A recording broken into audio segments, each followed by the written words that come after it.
What are the Carolina Panthers getting in Princely Umanmielen, Trevor Etienne, and Jimmy Horn Jr.? We'll talk about it right here on Locked On Panthers.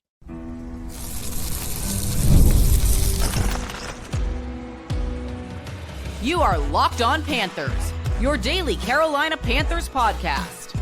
Part of the Locked On Podcast Network, your team every day. Welcome into another edition of the Locked On Panthers podcast, a part of the Locked On Podcast Network. I'm your host, as always, Julian Council, talking Carolina Panthers with you every Monday, Tuesday, Wednesday, Thursday, and yes, of course, Friday, your team every day. That's our motto here on the Locked On Podcast Network. Thanks for watching the show right here on YouTube and listening wherever you listen to your favorite podcast. Be sure to follow me, Julian Council, over on Twitter and Blue Sky at Julian Council, because on Fridays throughout the offseason, I'm right here on the show answering your weekly Friday mailbag questions. And all you got to do is either at me or DM me over on Twitter at Julian Council or at me over on Blue Sky, also at Julian Council, to get your questions in for this week's edition of the weekly Friday mailbag right here on Locked On Panthers. Today's episode of Locked On Panthers is brought to you by FanDuel. Right now, new customers can get $200 in bonus bets when your first $5 bet wins. We're back to getting to know the 2025 draft class for your Carolina Panthers. Already this week, we talked about Princely Umanmielen, third-round pick from Ole Miss, talked about Trevor Etienne, the fourth-round pick from Georgia, and we also have talked about Nick Scorton, the second-round pick from Texas A&M, and also we got into Cam Jackson, the fifth-round pick from Florida. Now, we're going to talk about two of those guys again. As I told you on Monday when we sat down with Brandon Olson of Locked On Gators, we got to get the perspectives from Ole Miss of Princely Umanmielen and from Georgia of Trevor Etienne, and we're also going to talk a little about Jimmy Horn Jr. from Colorado. But let's start off today by talking to Stephen Willis, the host of Locked On Ole Miss, and get his thoughts on the one season Princely Umanmielen spent down there in Oxford. We'll talk to him in just a moment here on Locked On Panthers. Right back here on Locked On Panthers, and as promised, Stephen Willis, the host of Locked On Ole Miss. Check him out over on YouTube and wherever you listen to your favorite podcast, and follow him over on social media at The Stephen Willis. That's a V, not a PH. The Stephen Willis over on X. Stephen, what's going on, man? Not a lot. Glad to join you today, especially talking about Princely Umanmielen, because he came to Ole Miss with a reputation that was completely unfounded. I have no complaints about Princely, but he came to Ole Miss, and they always talked about him taking plays off, and he's got an attitude problem. None of that appeared at Ole Miss, and that might just be being at a program that is stable and doing quite well versus being at a program that was in a little bit of disarray. Well, I love that you brought that up, because let's start there. I had a listener last Friday who is a Florida grad. He brought up both Trevor Etienne and Princely Umanmielen, who are former Florida players who ended up transferring. Umanmielen, of course, to Ole Miss, Etienne to Georgia this past season. And he did not have the nicest things to say about Princely Umanmielen, that he would go off script, that he would take some plays off. Now, I talked to Brandon Olson, the Locked On Gators host, on Monday, and Brandon painted a different picture to me, how he loved Umanmielen, and he felt like maybe the scheme didn't work out for him at Florida, and that was a big reason why he went to Ole Miss. So you say a lot of the things that have been said by the fan base at Florida are unfounded. What did you see in his lone season down there in Oxford? I saw an elite speed rush, an unbelievable bend off the edge, the ability to get to the quarterback and play in the backfield. I mean, at another level than what we've seen, even in the Southeastern Conference. When he goes to the NFL, he will have that in his tool chest to where he can speed rush all the time. Now, what he needs to learn is that second move, essentially, at the next level. Once he figures out that second move and gets a little bit better against the run, I think you'll see Princely as a type of guy that he could play in the NFL for 10, 15 years. He's that type of player of what he could be, but he has to put it all together. There's an element of want to that is going to have to happen at the next level, because his speed rush, that's God-given. That's not something that he has necessarily done, but the other stuff that goes on, the technique game, if he can figure out that part of his game, he is going to be very successful in the league. Yeah, I was listening to one former defensive player, actually it was an offensive tackle, who was talking about how when they prepare for guys, if a guy's a speed rush guy, you can prepare for that. If a guy is a power guy, you can prepare for that. What's hard to prepare for is someone who can do both or who has that second element like you're talking about for Princely Umanmielen. So I'm very curious to see how long it takes him to get there when he comes to Carolina and as he develops in this defense and in this franchise. Now, you look at him, when he transferred to Ole Miss, he was already an all-SEC player. He was second team all-SEC in 2023, but then he makes that leap to first team last year with the 11.5 tackles for loss. Oh, so he had 10.5 sacks, had 11.5 tackles for loss, 7 sacks in 2023, but jumped up to 10.5 sacks. What did you see from what you saw him from Florida to Ole Miss that allowed him to make that leap in his year down there at Ole Miss? Well, honestly, if you look down in the comment sections of my videos, whenever Princely was coming in, I saw a player that pretty consistently showed up. He didn't take plays off. He didn't freelance. All of the stuff that a scorned fan base said was something that he didn't turn out to be fruition. Now, it might have been the fact that he really clicked with Randall Joyner on the defensive line at Ole Miss, or Pete Golding as the defensive coordinator. Maybe the defense was a little bit better system for him with Pete Golding as opposed to what they had down at Florida the year before with a young defensive coordinator. Maybe a ton of stuff like that happened. Maybe the angst and the derision and the politics inside the locker room, that was not enough to deal with. Maybe he reacted well being a little bit of a front runner. I'm not exactly sure, but the dynamics that people said that he had at Florida did not exist at Ole Miss at all. Yeah, when I talked to Brandon, he told me that Pete Golding was a big reason why he wanted to go to Ole Miss. Is that something that you have also heard out there as to why Princely wanted to transfer from Florida to Ole Miss? Yeah, Pete Golding's a really big key for Ole Miss defensively. If I had the conversation about Pete about Walter Nolan earlier and about Chris Pupal, there's a lot of players that wanted to come in because of Pete Golding, and that is because in a lot of ways he's kind of a descendant or the descendant of Nick Saban. Yeah. In the defensive system. So you could run a little bit of that same type stuff. And Princely Umanmielen was playing Jack at Ole Miss, which means that he was doing a little bit outside linebacker, a little bit of rush in, all of that stuff that his athleticism allowed him to do. And because of that, and because of Suntarine Perkins, who is going to be in next year's NFL draft class, Ole Miss's defense was very unpredictable. And that allowed a very good version of Princely Umanmielen and Suntarine Perkins and Walter Nolan. Ole Miss led the nation in tackles for loss and sacks, and they led the SEC in points per game allowed.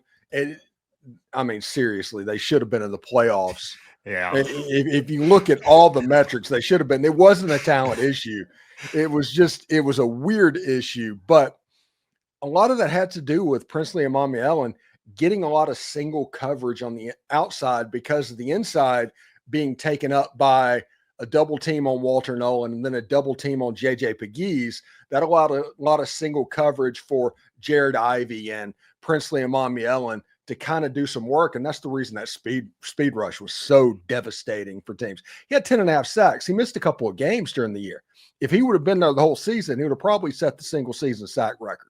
Yeah, and you name names out there like Walter Nolan, JJ Pegues. Those are NFL guys, dudes who just got drafted a couple of weekends ago. So for Panther fans out there, like, understand, when he got in a defensive room with a bunch of NFL players, he went to the next level. So the hope is now coming here with obviously all defensive NFL players, he can take another step as he moves forward in his career. Now, you talk about the concern about stopping the run. Is that really the only concern there is about Umanmielen? I know there's all this stuff that Florida fans say, and he was pretty active, I guess, on social media in checking fans had something to say about him. There was the incident that he had with fans after, which was pretty much the heartbreaking loss that cost Ole Miss the chance to go to the playoff there in Gainesville. Are there any other, like, I guess, on-field concerns, maybe even off-the-field concerns, if there were any at all, as far as Princely Umanmielen goes?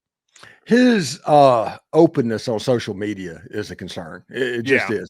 You're going to have to develop a little bit thicker skin, especially at the next level. There's a big difference between playing football at Ole Miss and playing football at Carolina. It just is. There's going to be a lot more of a fishbowl effect. So you're going to have to develop a little bit of thicker skin. I hope the situation at Florida kind of toughened him up a little bit, and it showed that he needed to change that.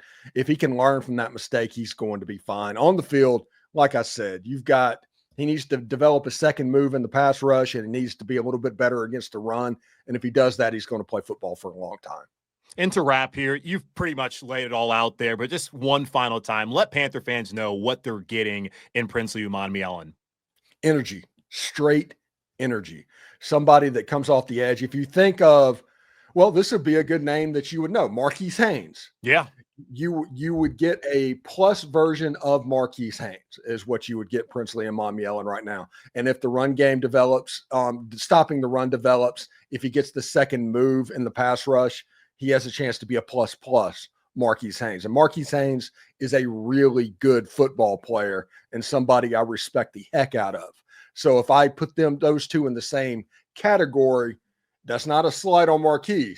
That's how good he could be. Yeah, and I do like that you brought that up because he does have a similar body type that Marquis Haynes had. I think they played two different kind of schemes when they were down there in Oxford at different times, but I'm very interested to see how Princely's able to develop here in Carolina. But he's Stephen Willis. Follow him over on social at the Stephen Willis. He's the host of Locked On Ole Miss, and I'm sure he's diving into all the things ahead of this next coming season for the Rebs and football. And he got baseball season going on right now, always a big time in Mississippi as Mike Bianco's got that thing turned around this season. And maybe an outside chance at hosting a regional, depending on how they close out the next 2 weeks, Stephen? Yeah, I think they got a pretty big series against Mississippi State coming up. They need to figure out how to win on the road. But if they can win the next two, they have a good shot at hosting, I think. Yeah, but check them out over on Locked On Ole Miss, where we listen to your favorite podcast, and over on YouTube. Stephen, again, appreciate your time here on the show today. Not a problem at all. Thanks a lot. Absolutely. Take a quick pause, come back here. We'll talk about another prospect here in Carolina. The Panthers just picked up in the 2025 draft class.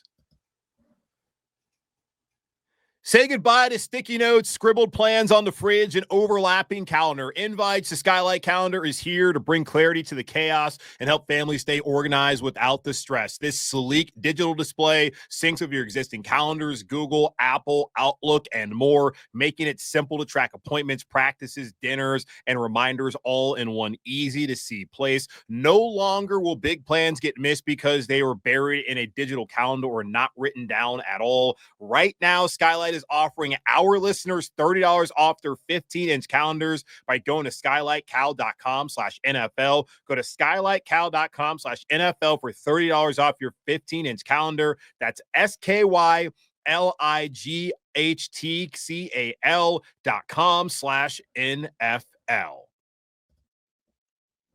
All right, back here on Locked On Panthers, and as promised, Kevin Borba, the host of Locked On Buffs. Check him out on YouTube and wherever you listen to your favorite podcast, breaking down the Colorado Buffaloes, who have had two pretty interesting seasons the last 2 years of college football, and Jimmy Horn Jr. has been a part of that renaissance of Deion Sanders, Travis Hunter, and Shedeur Sanders, resurrecting a program that y'all might not know, but they won a national championship back in 1990. So it's not like Colorado has always been terrible. They have had some pretty damn good players like Rashawn Salaam back in the past. Now Travis Hunter is a Heisman Trophy winner. Now Jimmy Horn Jr., 6th-round pick out of Colorado. Kevin, glad to have you on the show, man, to break down Jimmy Horn. Yeah, thanks for having me. Jimmy Horn, I was a big fan of his game, and I think you guys got a good one. I really do.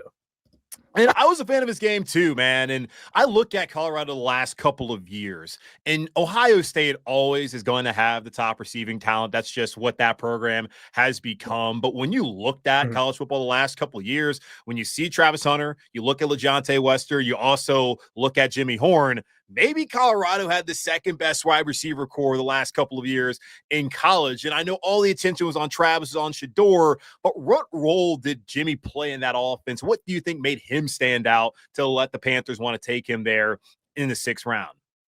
Yeah, first of all, Colorado, like to your point, great receiver core. I talked about it throughout the year, and people were just flaming me for gassing them up. They had the most wide receivers drafted this year, so huge accomplishment there. Jimmy Horn is a guy who I think this year he was a little banged up, didn't quite have the year that I would say most were expecting to. He still had a productive year though, 37 catches for 444 yards and a receiving touchdown. But he's a guy, you get him the ball in open space and it's dangerous, right? He's not someone who I think runs well for the 40-yard dash because, and I don't think people really understand this when it comes to the 40-yard dash, but it's very much like a track event. And so track speed and football speed is different. And you can train yourself to run a fast 40-yard dash, but that doesn't mean you are one of the fastest players ever. Like some guys are just really able to really get off in their quick 10-yard dash. Whereas Jimmy Horn, he's fast in game. And so he's a guy, you get him the ball in open space, he's going to make plays after the catch. That's what Colorado really used him for. And I think my favorite anecdote about Jimmy Horn, and you guys will probably love this too, when Deion Sanders first took the job at Colorado, no one had jersey numbers. It was kind of his old school approach to it was you earn your number. You don't get to just show up and be number 10 or number 3 or whatever. You earn your number. And Jimmy Horn was the first player of the Deion Sanders era to earn his number. So he put in the work. He impressed Coach Prime, and I think he became a fan favorite. Yeah, say what you will about Deion, but that says a lot considering that Travis Hunter was on that roster. I mean, Deion's son was up there, and Shador was a great player the last couple of years. But for Jimmy Horn to come over from USF, where he started off his career at South Florida, to be the first guy to get his number, did not know that. Now, the last year and a half, Pat Shurmur has been the OC and a de facto play caller. I guess he's more so the play caller halfway through that season in 2023 when Sean Lewis was sidelined, and now he's head coach of San Diego State. And they ran more of an NFL scheme. Do you think that's going to help Jimmy transition quicker to the NFL? Absolutely. I think anytime you can sort of prepare for a new challenge and sort of go in with like say you're studying for a test. If your teacher says, hey, the study guide is the test, and you go in and you study the study guide, it's like, oh, shoot, like I know the answers. And so I'm not going to say it's the exact same system that you guys are running over there in Carolina, but I do think that there's going to be similarities. There's going to be similar looks that will help him understand the offense, right? Because, and you could attest to this, I think one of the biggest issues that young players have in the NFL is adjusting to the offensive schemes and the preparation that goes into it. And so he should have that down. He just has to learn the verbiage and the other aspects of the playbook that are a little bit different. Yeah, and you brought up last year that he was banged up. He weighed in at 170, he's 5'10", so not the biggest guy. Is there any sort of durability concerns? I know 23 looked really good last year. You talked about the injuries and did not kind of have the season he wanted. Any concerns there from your perspective? Considering you guys have Bryce Young quarterback, I'm going to say no. I'm just kidding. Right? No, you guys love yourself. I mean, totally fair. Right. No, I think Jimmy has shown, even though I feel like he was a little banged up, he still played in 11 games, right? He's played in 46 career games in college. So he has shown that he could be available, right? And I think with a team like the Panthers, if you're available and you're doing the right things, there's an opportunity for him to get onto the field, right? And I think a lot of Colorado fans, are excited about that because I think a lot of times our favorite players get drafted to these teams and it's like, okay, we're never going to see them again. And I think there's a legitimate path to the field for Jimmy if he's just able to figure out his role, show the coaches what he could do, and make an impact any way they give him an opportunity to. Yeah, and I agree with you there. And you talk about he played 44 games throughout a 4-year career. A lot of people don't understand, like some college kids are like, if I'm not 100%, I'm not going to play. Where I'm sure at Colorado, if you are even 70% and you can take a shot, you're going to play. Like there's a completely different understanding there that goes also to say what you will about opt-outs, but Deion said, we are not opting out of here at Colorado. Everyone's going to play in the game because that's what they signed on to do. And I do think that you look at a guy at his frame and you do bring up Bryce, who has not had any significant injuries, knock on wood, of course, that probably is not a big concern for Carolina, that he did battle through it last year. And you brought up the opportunities. He was a kick returner in college. And for the most part, when you are a 6th-round pick and you're coming to a wide receiver core that already has Adam Thielen, that already has Xavier Legette, a first-rounder from a year ago, they add Ted McMillan, a first-rounder from this year, and they also have some other guys as well, you're probably going to make the team on special teams. As a returner, how much of an element of his game was that for him in college? Yeah, I think he found a little bit of a niche there, right? I don't think he was like the de facto return man for Colorado. I'm looking at his stats right now. He had 10 returns on kick returns and then 7 punt returns. So it wasn't like he was the guy for them. It was something that Coach Prime actually cited as something that he wanted more of heading into this year. But he has experience doing it, right? And I think that's a huge, we talked about earlier, having a little bit of a leg up on some guys is he has returned kicks, he has returned punts. And so for him, like you mentioned, maybe that's how he makes the team. And I talk about this all the time on my show for these guys, LeJounte Wester included, who was taking a few picks earlier. They have to find a role before they even think about being wide receiver 3 or wide receiver 4, right? You have to figure out how to be a part of the 53 before you worry about what role you have. And so I think Jimmy could have the potential to be a really good return man because, like I said, he's fast in open space. And nowadays, the way that the rules are catered to, at least on kickoffs, catered to wanting something to happen, like that rule sets him up to make plays and sort of be a factor in the kick return game. Yeah, and Darren Gann of Panthers.com, who covers the team, actually did have an article once Horn was drafted where he mentioned teams had brought up the new kickoff return rules to Horn with the idea that he would be a returner. So just from my perspective, that will be his first opportunity to make the team. And then it's about yards after the catch. There has not been a ton of that the last couple of years here in Carolina. But lastly, here with you, Kevin, what are the Panthers getting in Jimmy Horn, not just as a player, but also as a person coming here as a rookie? Yeah, I think what they're getting in Jimmy is someone who's going to grind, right? I think the testament to that is him earning his number first. Everyone I've ever talked to loves him. I was at the East-West Shrine Bowl earlier in the off season, and every scout that I talked to about Jimmy and LeJounte, they loved him, right? They loved what he brings to the table. They love his attitude. They love his willingness to pretty much do everything, right? Because I think what Jimmy could have done this past year, because Colorado had Travis Hunter already, right? The first year he transferred in, his running mate from USF, Xavier Weaver, transferred in, and Xavier was the more proven guy of the two. And then Colorado brought in LeJounte. This past year, Will Shepherd. He has never shied away from a challenge, right? He has not been the wide receiver 1 at either of his stops, but that hasn't deterred him from still going out there and finding the perfect role and making the most out of his opportunities. And when you get into the NFL, and I don't think people realize this as much, like everyone's a star in college, but once you get to the NFL, it is no longer like the Jimmy Horn show, the Shedeur Sanders show. It is like, hey, you are fighting for a job. And I think he's someone who will do that. And I think given the opportunity, he is someone who I think fans will love him because he's going to make the most out of, say he gets 3 kick returns in a game, or say he gets 2 touches or a touch on a jet sweep. He's going to make the most out of it. And I think that's what every NFL team wants. Yeah, and I know Deion there likes to put L for leaders. He's not a big fan of captains, likes to put the D also on them for dogs. And I don't know if Jimmy Horn wore a D, but that might be the Carolina might be getting a dog based off of everything you've said about him. And that's what Dan Morgan, the general manager here in Carolina, said last year when he took over the job, that he wanted to find some dogs. So hopefully that's what Jimmy Horn ends up being here for the Panthers, a 6th-round pick from Colorado. Again, that's Kevin Borba of Locked On Buffs. Check him out on YouTube, wherever you listen to your favorite podcast. Kevin, appreciate your perspective today, man. Yeah, thanks for having me. Absolutely. Take a quick pause. We'll come back here and we'll get the Georgia perspective from Trevor Etienne here on Locked On Panthers. The NBA playoffs are in full swing, and every night delivers highlight-worthy performances, major momentum shifts, and can't-miss moments. Whether it's a game-winning shot or a breakout player, there's never been a better time to get in on the action. FanDuel makes it easy to stay in the game before tip-off and live. With player props, performance trends, and same-game parlays, fans have more ways than ever to play smart and win big. If you think Steph Curry is going to heat up in this second round, why not back it up with a same-game parlay? New to FanDuel, it's the perfect time to sign up. Head to FanDuel.com and place your first $5 bet. If it wins, you'll get $200 in bonus bets. Make every moment more. FanDuel, official sports betting partner of the NBA.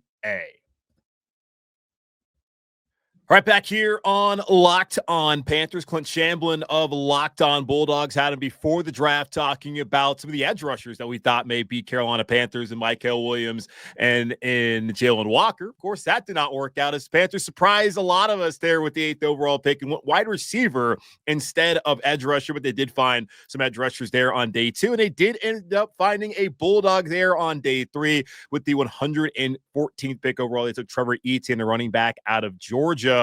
Clint, I had Brandon Olson from Locked On Gators on Monday to get his perspective on his time in Florida. I want to get your perspective on his time at Georgia. Starting off with, what were the expectations when Trevor first got to Athens after what I believe was committing a cardinal sin in transferring to one of your arch rival schools? Yeah, absolutely. I think the standard that we wanted to see was he was coming into a running back room that was actually quite deep, got hit with a bunch of injuries. One of them have already transferred out to go ahead and seek opportunity elsewhere, but injuries devastated the running back room. And so him coming in, we thought he was going to be one of 4, possibly one of 3. He wound up being the number 1 for much of the year. Then he himself caught that same injury bug. So expectations coming in was that he was going to contribute as part of a committee. And for him to be thrust into a position that he was for a majority of the year was actually quite remarkable to us. We did anticipate him being one of the better running backs in the SEC. But at Georgia, you're never going to see a guy get over 10 carries, 13 carries a game. Like, that's just not how Kirby Smart runs the system. It's 4 guys that get 8 to 12 carries a game, something like that. And so we anticipated him to be one of the main contributors. Absolutely. And somebody who's going to go ahead and get chunk plays, because he does have that breakaway burst ability in his system. And I found it interesting, too, to step in that situation after he was sharing carries with Montrell Johnson down there at Florida. And I can understand you're going from Florida, where there's a lot of questions heading into last fall about Billy Napier and whether he was going to make it, to going to Georgia, where, of course, I mean, they're coming off of, they didn't go to the playoff the year prior. It was controversial, more so the Florida State angle of it. But how is Georgia behind Florida State, but Florida State's not good enough to be in the playoff when they're undefeated, all that weirdness. But he went to a program that obviously was on a more stable footing, and you would have thought that it would have worked out better than it did, just from an outsider's perspective. You brought up the injuries that were rampant there with that running back room. You looked at Trevor, he missed 3 games due to a rib injury. He was suspended the opening game due to a DUI arrest where the charges were dropped, but still Kirby decided, we're going to sit you here for your opening game as a Bulldog. Did you come away a little disappointed on how things played out for him as far as the expectations going into last season? You know, it's really wild. The 3 prospects, the one that y'all lined up with and the 2 that you thought you were, have very, very similar paths in this. And I wasn't disappointed, because in the biggest, brightest stage, he showed up for us and took us to the promised land that we wanted to go. So did I want another running back like Nicholas Chubb? Absolutely. That would be fantastic. They don't grow those guys on trees anywhere. And so with my very fair expectation, he gave me what I wanted, which was delivering against Texas and delivering on the biggest stages. Florida game, he doesn't have a lot because, again, the injury just nagged him. And you could see it warming up. The guy was as rigid as they came, couldn't move side to side at all. You can't have any life to you whatsoever running back. So I wasn't disappointed in Etienne. I count him as part of this solution. I counted him coming back. I really thought he was going to come back for another year to elevate his draft stock. And when he didn't, I thought, great. I think he has a lot of tread on the tire still. He's got enough film in the biggest games. So like Michael, like Jalen, they were both on, well, not Jalen. Michael was on pitch counts, came in against Texas, blew up against them, goes 11 to the Niners.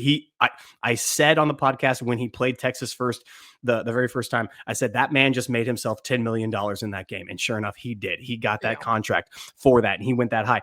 Etienne's similar. He got drafted, and I think he also knew, I'm probably not going to ever be a primary back, get the 25 carries a game just in college anymore. So let me capitalize what I have now while I have tread on the tire. And that's the biggest thing that got him in there, because of the injury bug already hit him. He didn't want to jeopardize that one more time and fall out of favor.